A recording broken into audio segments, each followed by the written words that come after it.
शिव महापुराण श्री रुद्र संहिता प्रथम खंड तीसरा अध्याय।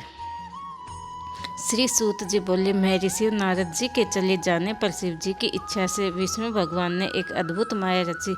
उन्होंने जिस ओर नारद जी जा रहे थे वहाँ एक सुंदर नगर बना दिया। वह नगर बैकुंठ लोक से भी अधिक रमणीय था।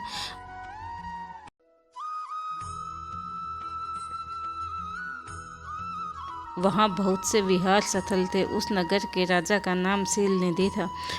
उस राजा की एक बहुत सुंदर कन्या थी। उन्होंने अपनी पुत्री के लिए स्वयंवर का आयोजन किया था। उनकी कन्या का वरण करने के लिए उत्सुक बहुत से राजकुमार पधारे। वहाँ बहुत चहल पहल थी। इस नगर की शोभा देखते ही नारद जी का मन मोहित हो गया। जब राजा शीलनिधि ने नारद जी को आते देखा तो उन्हें सादर प्रणाम करके स्वर्ण सिंहासन पर बैठाकर उनकी पूजा की। फिर अपनी देव सुंदर कन्या को बुलाया और जिसने महर्षि के चरणों में प्रणाम किया। नारद जी से उसका परिचय कराते हुए शीलनिधि ने निवेदन किया, महर्षि, यह मेरी पुत्री श्रीमती है।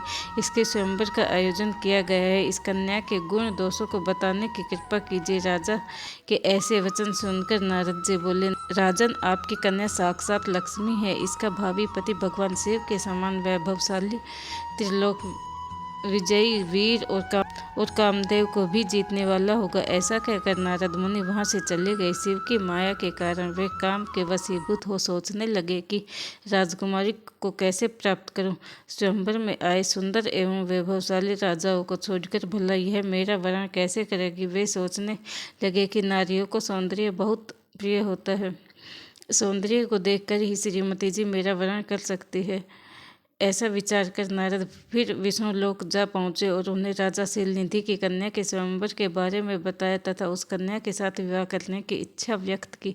उन्होंने भगवान विष्णु से प्रार्थना की कि वे अपना रूप उन्हें प्रदान करें ताकि श्रीमती उन्हें ही वरी। सूत जी कहते हैं, महर्षि नारद मुनि की ऐसी बात सुनकर भगवान मधुसूदन हंस पड़े और भगवान शंकर के प्रभाव का अनुभव करके उन्होंने इस प्रकार उत्तर दिया। भगवान विष्णु बोले, हे नारद, आप अवश्य जाइए। मैं आपका हित उसी प्रकार करूंगा जिस प्रकार पीड़ित व्यक्ति का श्रेष्ठ वैद्य करता है, क्योंकि तुम मुझे विशेष प्रिय हो। ऐसा कहकर भगवान विष्णु ने नारद मुनि को वानर का मुख तथा शेष अंगों में अपना मनोहर रूप प्रदान किया। तब नारद जी अत्यंत प्रसन्न होते हुए अपने को परम सुंदर समझकर शीघ्र ही स्वयंवर में आ गए और उस राज्य सभा में जा बैठे। उस सभा में रुद्रगण ब्राह्मण के रूप में बैठे हुए थे। नारद जी का वानर रूप केवल कन्या और रुद्रगणों को ही दिखाई दे रहा था। बाकी सबको नारद जी का वास्तविक रूप दिखाई दे रहा था। नारद मन ही मन प्रसन्न होते हुए श्रीमती की प्रतीक्षा कर रहे थे।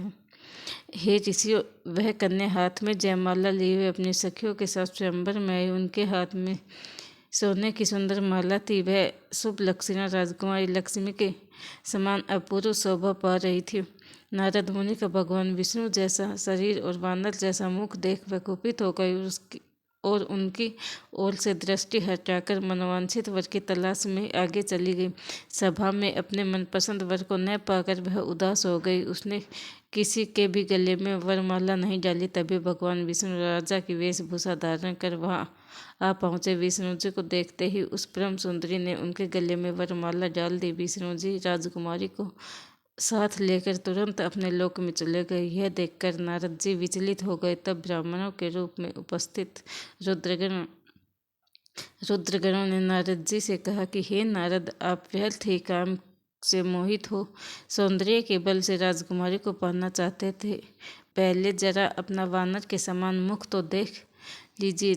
सूत जी बोले, यह वचन सुनकर नारद जी को बड़ा आश्चर्य हुआ। उन्होंने दर्पण में अपना मुँह देखा। वानर के समान मुख को देखकर वे अत्यंत क्रोधित हो उठे तथा दोनों रुद्रगणों को शाप देते हुए बोले, तुमने एक ब्राह्मण का मजाक उड़ाया है, अतः तुम ब्राह्मण कुल में पैदा होकर भी राक्षस बन जाओ। यह सुनकर वे शिवगण कुछ नहीं बोले, बल्कि इसे भगवान शिव की इच्छा मानते हुए उदासीन भाव से अपने स्थान को चले गए और भगवान शिव की स्तुति करने लगे।